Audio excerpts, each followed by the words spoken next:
Surnommé le pays du ciel bleu, la Mongolie est un immense territoire de plaines et de montagnes.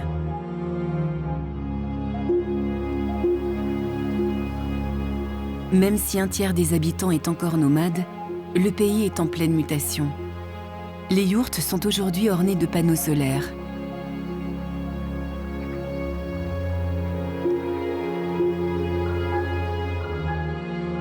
En plein cœur du pays, au milieu de la steppe, se trouve un lieu sacré qui a traversé les âges.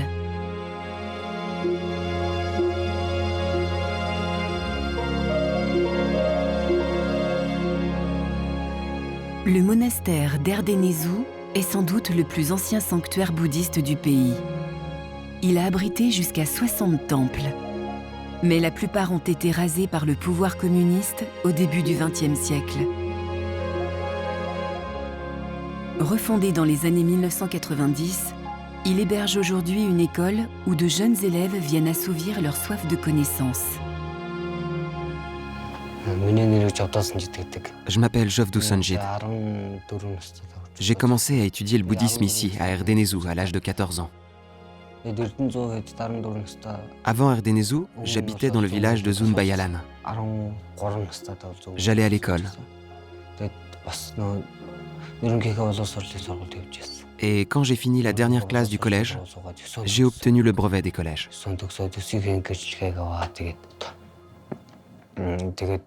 Il y avait un moine du monastère d'Erdenezu qui est venu nous voir. Et il nous a demandé s'il y avait des gens intéressés pour aller s'installer au monastère d'Erdenezu en tant que moine. J'ai dit que j'étais intéressé.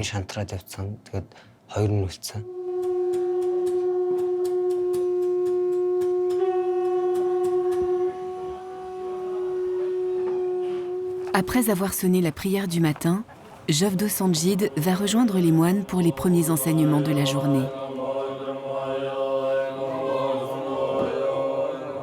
60 moines vivent ici à l'année.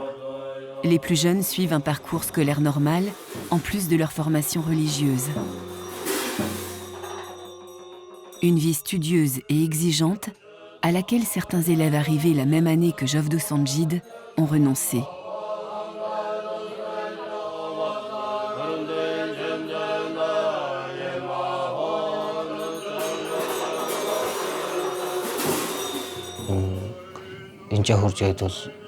Quand on est arrivé ici, les 2 premiers mois, on était habillés en civil.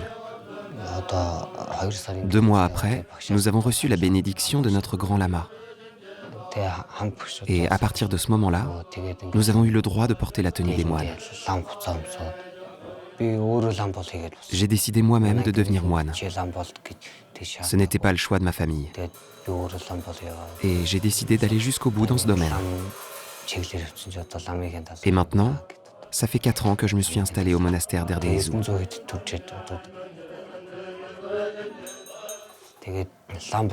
Pour être moine, on doit faire preuve de charité. On prie beaucoup pour les autres. Quand nous lisons les livres sacrés, ce n'est pas pour nous, c'est pour le bien des autres. On ne peut pas prier seulement pour notre famille. Après la prière, il faut apprendre le rituel des offrandes.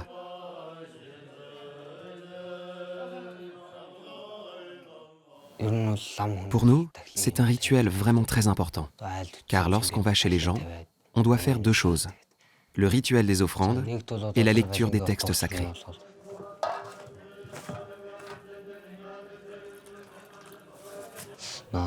Ça, c'est un gâteau que je prépare pour amadouer et réjouir l'esprit de la terre.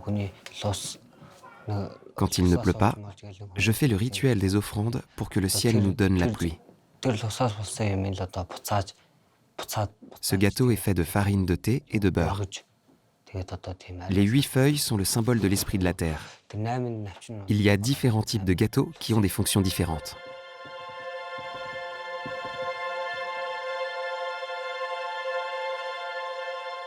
Erdenezu est un site en perpétuelle évolution qui a été modifié pendant plus de 300 ans par Abatai Khan et ses descendants. L'immense enceinte qui entoure le site est coiffée de 108 sculptures blanches contenant des reliques. Ce sont des stupas. Elles rendent le site visible à des kilomètres.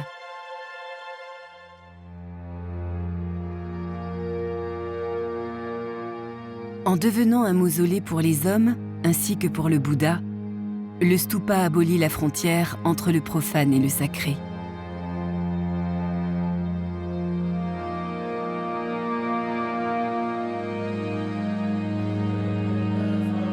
Erdenézou est un symbole à la fois politique et religieux.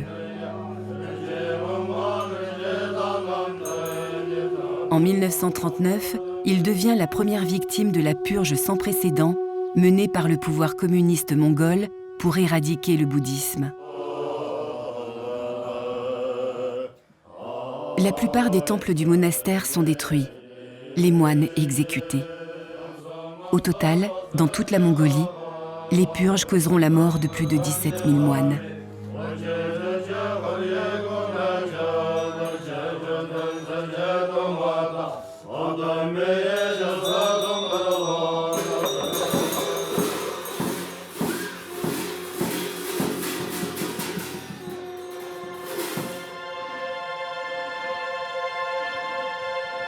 Les commémorations se poursuivent à l'extérieur.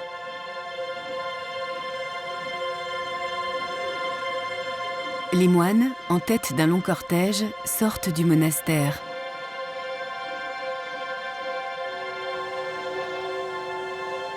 Ils entament une procession le long du mur d'enceinte.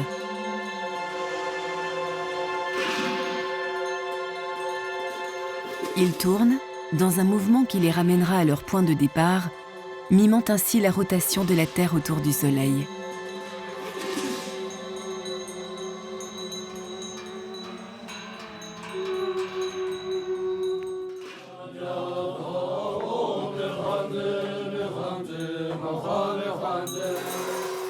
Sur les traces des générations de moines qui l'ont précédé, Jovdo Sanjid représente le futur du monastère. Les moines d'Erdenézou sont respectés dans tout le pays. Le monastère est très connu. Partout où nous allons, nous sommes respectés. L'autre grand monastère se trouve à Oulan-Bator. C'est le monastère de Gandan. Quand je finirai mes études universitaires à Oulan-Bator, je reviendrai travailler en tant que moine au monastère d'Erdenézou.